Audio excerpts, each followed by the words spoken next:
Alright.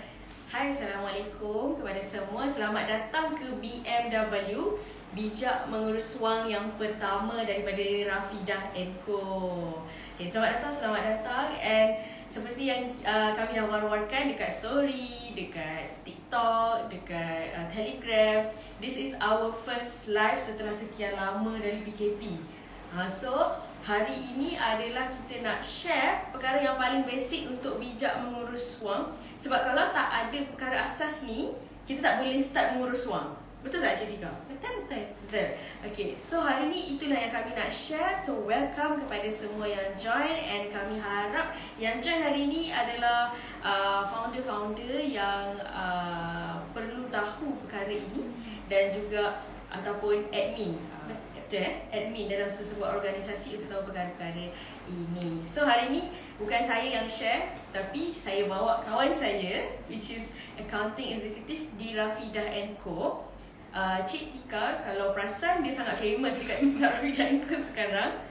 Okay, so how are you today, Cik? I'm fine. I'm so excited today. Okay, so kita hari ni nak share tentang pengurusan fail asas dalam sesebuah bisnes. Yang paling asas sekali, yang tak kisahlah bisnes tu besar ke, kecil ke, dia kena ada file-file dan dokumen-dokumen ni. Kalau tak ada, dia punya documentation tak akan lengkap dan membawa masalah ke masa depan. Benda ni dia akan efek sampai ke long term. Okay, so kepada yang masuk ni jangan risau. Sebab masalah ni bukannya company yang besar, company yang kecil je ada. Sebenarnya even company tu dah besar, dah buat figures yang sangat besar pun boleh ada problem yang sama, betul tak? Betul.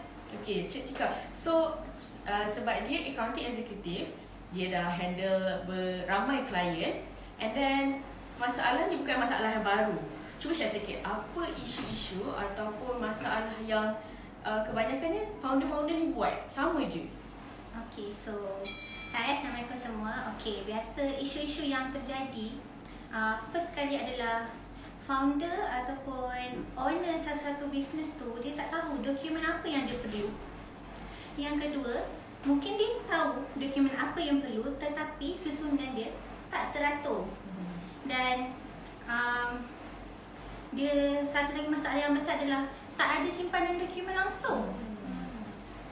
So ada tu 3 isu paling besar lah yang pernah saya hadap. Dan mostly kebanyakan owner sesuatu bisnes tu ada.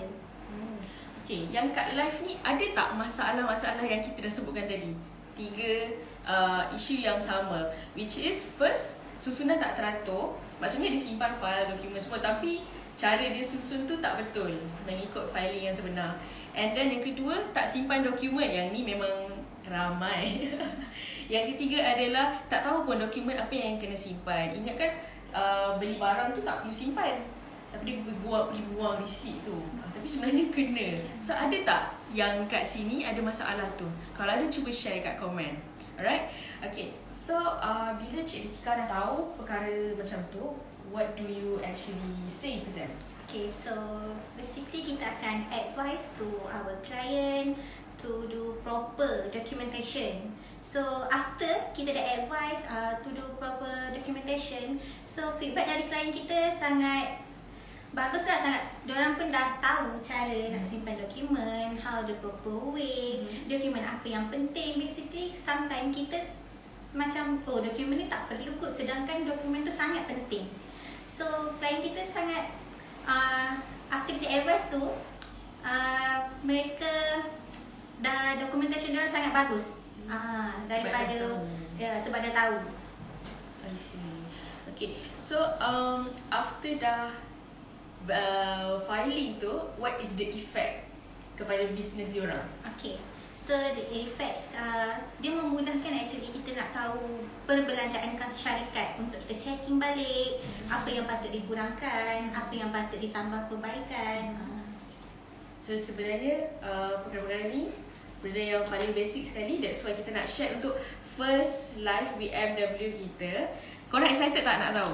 Yang join live ni excited nak tahu tak apa documentation and filing yang you guys kena ada dalam sesuatu bisnes? Cuba komen nak kat komen. Cuba komen. Ada tak yang nak komen? Okay, so sambil-sambil tu saya nak tunjuk dekat korang apa yang Cik Tika dah prepare for today. Dia sediakan filing sample just for this live yang kita buat. Kalau boleh setengah jam saja supaya kita nak live ni sangat compact. Okay, alright. Yang sangat compact dan sangat jelas untuk you guys praktik balik. Sebab benda yang Cik Tika nak share ni adalah benda yang sebenarnya benda yang sama kan? Cik Tika share dengan klien-klien. So, tak perlu jadi klien kami lagi. Dah dapat advice untuk buat filing ni. Okay, jom kita start dengan first filing. Okay. So, saya akan share a few file yang saya dah prepare. Basically, ni dokumen yang memang kena ada untuk business. Okay, file yang pertama adalah sales files. Okay, dekat atas ni, ini korang boleh buat sendiri sahaja. Okay, company XYZ Sdn Bhd ni adalah nama company korang sendiri. For year ended adalah bila company korang tutup. And then you guys hanya tulis sales sahaja. So that korang tahu ini adalah file untuk sales sahaja. Okay, so next adalah purchase. Sama juga macam sale tadi, cuma kita filing just untuk purchase sahaja. So that bila staff lain minta ataupun boleh tak saya nak tengok sales invoice. So korang dah tahu, okay, file sales invoice yang macam ni. Okay, baca sahaja di depan dah tahu dah sales. Dah tahu dah purchase. Okay, so now clear kan untuk sales dan purchase? Okay, cuba share sikit. Sales tu apa dan purchase tu apa? Sebab kadang-kadang diorang confuse, sales ni apa? Okay, sales ini adalah dalam bahasa Melayunya jualan kita. Maksudnya kita keluarkan invoice kepada pembeli kita. Kita simpan dekat dalam satu file. So that kita tahu, oh, orang ni repeat order lagi dengan kita. So that macam, oh, next month mungkin kalau dia beli banyak lagi, kita bagi discount. So kita tahu siapa pembeli kita. Okay, untuk purchase ni kita belian. So kita tahu kita beli dari, contohnya kita beli dari satu-satu company. So kita tahu, oh, saya pernah beli dengan company ni. So kita boleh trace, contohnya mungkin dalam purchase invoice tu harganya 10k, tapi kita hanya baru bayar 5k. So that kita tahu ada balance lagi 5k kita perlu bayar. So kita boleh trace record. Okay, alright. So tu yang pertama sekali, tapi sebenarnya dah dua lah. Sales and purchase. Okay, boleh ke seterusnya. In meantime, kalau ada soalan berkenaan file-file yang kami sedang tunjuk ni, boleh masuk dalam komen and then kita cuba entertain mana yang kita sempat tengok lah. Okay, so next saya tunjuk dua juga. Okay, first sekali bank statement. So basically kebiasaannya kalau kita buka business, kita akan buka bank statement. Kita akan pergi bank, maafkan saya, kita akan buka account bank. So account bank kita akan dapat bank statement. So kita simpan dalam satu file so that kita tahu, oh, kalau nak tengok bank statement kita boleh buka file ni.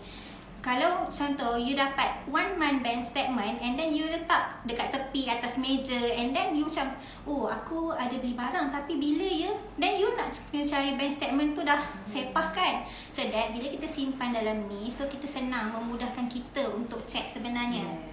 Okay, so next, this one is adalah tenancy agreement, loan agreement, hire purchase agreement. Okay, yang ini pun kena ada sekiranya. Okay, tenancy agreement adalah kalau kita buka business and kita ada menyewa shop ataupun office ke, kita mesti ada agreement yang menyatakan kita sewa tempat tersebut. So kita kena simpan. So proof that kita memang menyewa. So dalam tenancy agreement ni pun akan ada lah deposit, kita kena bayar ke apa ke. So benda ni sangat penting ya. Okay, next adalah loan agreement. Loan agreement adalah kita buat loan dengan bank atau mana-mana sahajalah. Ini pun sangat penting. So sebab ini kita akan tahu berapa loan yang kita bayar setiap bulan, total loan berapa, tempoh loan yang kita bayar. So kita boleh tengok based on sini lah. Okay, and then hire purchase. Hire purchase ni sekiranya kita ada beli kenderaan semua tu. So ini pun sangat penting. Ketiga-tiga ni sangat penting sekiranya kita ada buat. Okay, so clear untuk dua ni. Bank statement dan juga agreement. Okay, so saya nak tambah sikit dari point bank statement ni. Kebanyakan orang dia tak tahu sebenarnya memang kita boleh download dekat online dan bank hanya keluarkan 6 bulan terakhir saja. Maksudnya kalau you buka daripada tahun lepas, you tak boleh tengok yang tahun-tahun lepas punya. You cuma boleh tengok 6 bulan terakhir. So, bila nak buat account ataupun bila nak tengok baliklah bank statement lama-lama tu, ramai yang tak tahu sebenarnya korang boleh je pergi ke bank terus and then minta bank untuk keluarkan bank statement daripada tarikh yang nak ditengok lah. So jangan risau kalau memang tak ada kat dalam bank statement tu, sebenarnya still boleh dapat balik. Yang tiga-tiga ni buat dalam satu file atau masing-masing. Kita ada soalan daripada Puan Syahira Azmi.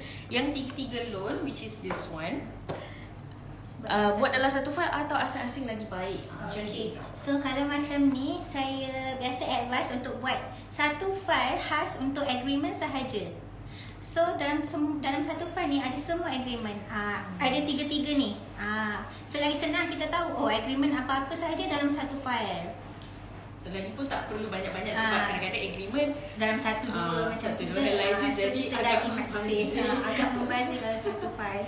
Ya, betul. Okay, so sekarang ni kita dah go through 4 file. Kita ada berapa lagi file? Kita ada lagi 4 file. Ada lagi 4 file. So total semua ada 8 file. Okay, baik. Thank you penjelasan. Sama-sama. 3, maaf. Ada lagi 3. Okay. So next adalah expenses file. Okay, expenses ni termasuk expenses TNB ataupun water bill ataupun kita ada belanja untuk bisnes macam tukar pintu ataupun kita ada belanja staff makan-makan atau beli barang keperluan untuk office, semua termasuk dalam expenses file. So you guys sama je macam yang sale ataupun purchase, tulis expenses and then kita boleh list kat bawah ni. Boleh clear ke kat dalam ni macam okay, kat sini saya ada bagi contoh lah, electricity, water bill, rental, telecommunication ni adalah phone bill ataupun wifi ke, travelling, ada macam pergi event ataupun attend kursus untuk staff training ke, kita masukkan. Okay, keep office atau motor vehicle, maksudnya kita ada beli perbelanjaan untuk office ataupun company ada kenderaan and then hantar pergi bengkel untuk tukar tayar, alignment atau sebagainya pun kita masuk dalam expenses. Staff refreshment ni macam saya cakap tadi lah, kita belanja staff makan apa semua. Macam aktiviti entertainment. Kita pergi wayang ke, kita pergi main bowling ke, satu company. So this one segala expenses berkaitan bisnes semua kita kena simpan. Tak ada yang terkecuali. Okay. Tapi saya selalu dapat soalan, macam mana nak bezakan purchases dengan expenses? Sebab kedua-dua keluarkan duit. Tapi macam mana kita nak classify dia? Yang ni expenses, yang ni purchases. Okay. So macam mana? Terima kasih atas soalannya. Okay. Macam mana kita nak classify? Okay. Purchase adalah belian yang berkaitan dengan kita punya bisnes. Contohnya bisnes kita, bisnes kedai menjahit. Okay, kedai menjahit basically raw material dia adalah benang, fabric. So itu adalah kita punya purchase. So once kita beli benang, dia akan masukkan dekat dalam purchase. Dia tak akan masuk dekat dalam expenses. Okay, contohnya kalau kita buka bisnes jual makanan. Okay, jual makanan tapi belian kita adalah macam tadi lah, benang, fabric. Itu adalah kita punya expenses. Kenapa dia bukan kita punya purchase? Sebab kita punya business adalah business makanan. Okay, so clear? So basically apa yang kita beli untuk kita jual semula itu adalah purchases. Tapi kalau kita bayar something tapi untuk operating itu adalah expenses. Which is actually kita dah jawab soalan Encik Hadi Pitra kat sini. Apakah different between operating expenses and purchases? So far clear tak Cik Hadi? Kalau bayaran gaji lebih baik. Okay, kita ada soalan daripada Cik Sofia. Kalau bayaran gaji lebih baik campur dalam satu file expenses ataupun asingkan? Which is actually kena dengan masa sebab ini file yang kita dah explain. Okay. So, kalau untuk salary ataupun gaji, basically kita buat dalam satu file. untuk memudahkan. Contoh dekat sini saya ada bagi contoh bayaran salary. Okey, salary slip kena ada, EPF statement, social statement, SIP ataupun bahasa mudahnya EIS, dan PCB sekiranya kita ada mencarum lah. So simpan dalam satu file so that kita tahu, oh gaji dalam file ni. Apa-apa sahaja yang berkaitan dengan EPF, SOCSO, EIS, kita boleh tengok dekat dalam ni. Okey, tapi saya nak juga tanya, sebab certain orang dia ada pekerja full time, which is kita carungkan EPF, SOCSO, tapi ada juga yang hire pekerja tapi as part time saja, which means dia cuma bayar upah. So yang tu macam mana kita nak classify? Okey. So kita akan classify sama juga, kita masuk dekat dalam ni. Biasanya pekerja yang tiada EPF, SOCSO ataupun EIS, kita akan classify dia sebagai wages.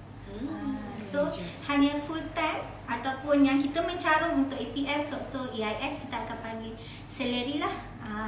Untuk part time kita biasa classify dia sebagai wages. So dia tu different lah, so that kita tahu, okay, salary untuk pekerja full time, wages untuk part time. Tapi dia still dimasukkan dalam file? Dalam file yang sama. File mungkin boleh tambah satu lagi wages, macam tu. I see. Okay, so kita dah menjawab soalan yang ada. Oh, kita ada soalan baru. Macam mana nak advise bos yang ambil staff ramai tapi income company selalu tak boleh nak cover cost? Okay, soalan yang agak kontroversi kat sini. Okay, so tapi apa-apa pun, that's why kita ada documentation. Bagi saya lah, personal view saya adalah, that's why kita ada documentation, kita ada data yang kita boleh present balik. Kenapa kita buat decision ni dan kenapa kita tak boleh ambil decision ni? betul. Sebab kita akan based on financial statement juga. Betul. Either company boleh untuk hire lagi staff ataupun tidak. Okay, so the last file. Okay, kita go to the last file. Okay. This last file is dia macam special sikit sebab file sebelum-sebelum ni saya tunjuk one by one kan, untuk means dia cover untuk 1 tahun. Tapi file ni adalah contoh sekiranya anda berminat untuk buat file monthly, maksudnya ikut bulanan. Contohnya, okay, saya buat kat sini untuk bulan Januari sahaja. Okay, so ada sale, purchase, bank statement, expenses, salary. So that dalam satu file ni kita dah tahu, okay, semua expenses bulan Januari termasuk gaji, bank statement dalam satu file. Ini pun lebih senang sebenarnya. So kita tahu, okay, Januari dalam satu file semua dah ada. So you guys boleh pilih macam mana cara yang you guys nak. Tak ada yang betul, tak ada yang salah. Ikut keselesaan. Cuma biasa kita akan advise klien untuk buat dua cara ni lah. Supaya lebih jelas dan lebih tally. Boleh betul. kita compare balik. I see. Okay. Boleh deduct if masukkan expenses personal dalam business purpose. So how? Business boleh deduct. Saya baca semula. Boleh deduct if masukkan expenses personal dalam business purpose. So how? Okay. If masukkan expenses personal tu maksud Cik Hadi Fitra, adakah memang perbelanjaan untuk peribadi ataupun menggunakan duit peribadi untuk business purpose? Cuba Cik Hadi jelaskan kat situ. Okay, so far kita dah go through semua file, which is 7 file, betul tak? 7. Okay, kita dah go through ke 7 file semuanya. And jelas tak? Itu yang kita nak tahu lah. Penonton-penonton live B&W yang pertama ni, jelas tak dengan apa yang kita dah share pada hari ini? Sebabnya kalau tak ada 7 filing ni, dia akan effect dengan kita punya masa depan on how kita nak buat account dan cukai. Okay, kalau dah buat filing ni Cik Tika, kita boleh buat apa? Apa yang kita boleh buat dengan filing? Okay, so kalau kita dah start filing ni, biasa business kita akan declare cukai. So kita akan starting from accounting lah. Kita akan buat financial statement, apa semua tu. Okay, itu the second step. Okay, the next step, bila kita dah declare untuk business ni untuk cukai, so that kita kena simpan dokumen semua ni selama 7 tahun. Lama ya? So 7 tahun tau kita kena simpan semua dokumen ni. Sebab mungkin ada query dari HDN sendiri. So that kalau kita tak simpan, kita tak boleh provide the document. So that's a big problem lah dekat situ. Dia tidaklah kadang-kadang HDN tu saja-saja je nak order dia tak adalah memang dia detect kesalahan ke apa. Tapi disebabkan kegagalan individu tu untuk present the documents, itu yang boleh membuka ruang lah kepada HDN untuk discover lagi. That's why kita kena simpan 7 tahun ke depan. ke depan. Okay, how about untuk small business? Kita ada orang tanya. Sebenarnya apa yang kami share ni, dia memang untuk kami besar, company kecil. Ada enterprise, ada berhad. Even kalau personal pun boleh guna. Betul. Personal pun kita boleh apply cara yang sama. Betul. Okay, kita sambungan. Okay, maksud saya expenses personal boleh tak masukkan sebagai expenses company? Alright. So, okay, untuk expenses personal, kita tak boleh masukkan dalam company lah. Sebab business ni adalah business syarikat. Kalau personal, kita akan claim as amount due to director, which is director berhutang dengan company. So ada apa-apa efek tak kalau ada macam dokumen menunjukkan director berhutang dengan company? Apa efek dia? Ada tak? Efek dia akan dididak lah. Tak dapat didak dari segi cukai. Maksudnya letak as business ke tak letak ke tak ada efek sebenarnya. Okay. Alright. So Sorry, baru masuk. Okay. Tadi kita ni alhamdulillah sejelas. Ada tak yang kurang jelas ataupun nak kami cuba huraikan semula? Ya ke? Kalau personal expenses tak boleh masukkan dalam expenses kami, kita akan masukkan dalam director's account. Betul. Terima kasih Anis. Terima kasih Cik Anis kerana bantu kami juga. Okay, so sekarang dah 10.24. Kita bermula daripada pukul 10 pagi. And sebenarnya kami memang allocate live BMW ni hanya 30 minit sebab kami faham kita buat Rabu pagi. So kita nak very compact for this live. Okay, macam mana kalau bisnes dah lama set up tak ada simpan dokumen, boleh ke buat untuk previous year? Okay, soalan ni menarik sebab kita dah ada. Kita dah ada, and actually majority, ramai kan majority sebenarnya yang macam ni. So that's why kita kata tak ada masalah kalau you guys tak ada basic benda ni, basic untuk filing ni, sebab ia adalah perkara yang universal. Company besar, company kecil buat, tak ada masalah. So apa kata Cik?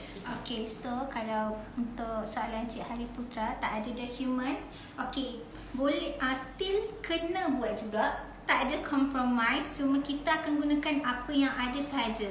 Especially yang paling penting adalah bank statement. Sebab dari bank statement tu kita boleh trace kita punya jualan, belian, expenses kita lah. Macam tu. So kira bank statement tu adalah last option lah untuk accounting. Tapi kalau ada dokumen, kena simpan lah. Tak boleh tak simpan. Tak boleh tak simpan. So the next year kita dah tahu dah dokumen apa yang perlu. Okay, kita ada soalan yang kurang jelas tadi. File dan expenses sama ke berbeza? So kita explain lagi sekali sementara kita ada masa. Okay, ini adalah expenses dan ini adalah purchases. Okay, apa perbezaannya? Perbezaan tadi purchase adalah perbelanjaan yang kita gunakan untuk business, which is ikut kita punya business nature. Contoh macam tadi saya kata kita buka business kedai menjahit. So kita ada beli benang, fabric. Okay, itu adalah kita punya purchase. Itu adalah kita punya purchase. Okay, so meanwhile for operating expenses kita gunakan untuk fixed cost. Contohnya kita ada electricity, rental shop. So ni adalah yang kita guna every month. Every month cost tu. Clear tak? Tak ada nama. Smiley face. Smiley Okay. So far, kami dah jelaskan dengan detail berkaitan dokumen-dokumen yang perlu ada dalam setiap bisnes. Tak kira kecil, besar, enterprise, neighborhood, partnership, semua sama saja. Alhamdulillah, dia pun clear dengan jawapan Cik Tika. Okay, so just how I told everyone, kita allocate live ni memang setengah jam sahaja setiap Rabu pagi, which is daripada pukul 10 pagi sampai 10.30 pagi. Jadi kita cuba buat live ni sekompak yang mungkin sebab kita faham founder sangat busy, entrepreneur sangat busy, semua orang ada kerja masing-masing. Jadi that's why kita nak juga share ilmu basic ni. Okay. Okay, ni close up untuk expenses. Ini adalah contoh-contoh expenses lah yang saya dapat. Okay, so sampai sini sahaja. Kita harap this live very bermanfaat untuk semua yang join live pada hari ini. Terima kasih sangat-sangat sebab join live ni. And then kita akan ada BMW yang kedua pula pada minggu depan, hari yang sama, waktu yang sama. Kalau ada soalan kita tak sempat nak jawab hari ni, jangan risau, boleh pergi ke Telegram channel kami iaitu Rafidah & Co. And then boleh drop komen dekat posting yang kita akan post sebentar lagi. And then just bagi soalan, kita akan jawab dalam Telegram. Boleh kan? Good. Yes, kita akan tunjuk, kita akan screenshot juga satu-satu. Screenshot pula, tak gambar. Tak gambar. Kan ada yang nak screenshot? Ada yang screenshot sebentar kita posing. Alhamdulillah dapat polish. Alhamdulillah. Terima kasih Azim Beauty Shop for joining our live today. Kita jumpa lagi next week. Mungkin bukan Cik Tika, tapi mungkin Cik Tika. Tengoklah. You guys korang nak yang siapa? Korang nak siapa? Okay, so thank you semua. Bye. Assalamualaikum. Terima kasih bagi rose. 3 bros. Bye.